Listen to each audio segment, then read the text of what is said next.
Hello everyone, আসসালামু আলাইকুম। সূর্য অস্ত যাচ্ছে। ঢাকা ইন্টারন্যাশনাল এক্সপো 2026 8 জানুয়ারি থেকে 10 জানুয়ারি শেষ হয়ে যাচ্ছে। আজকে 10 জানুয়ারি সূর্য অস্ত হচ্ছে। আমি doctor Sabiruddin Ahmed, doctor Sabi's clinic and research centre থেকে মেলাতে পার্টিসিপেট করেছিলাম। আমার স্টল নাম্বার ছিল E66। 3 দিন অনেক মজা হয়েছে, অনেক তথ্য আমরা জানতে পেরেছি। বিদেশ থেকে অনেক ইন্টারন্যাশনাল স্টল এসেছিল। আমরা আবার দেখা হবে। সি ইউ ইন 2028 ইনশাআল্লাহ। আল্লাহ চাহে তো আল্লাহ বাঁচাবে। আমরা অনেক মজা পেয়েছি, আবার দেখা হবে ইনশাআল্লাহ।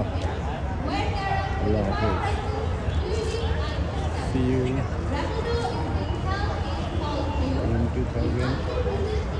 2028 ইনশাআল্লাহ। আচ্ছা স্যার, ঠিক আছে। আচ্ছা স্যার।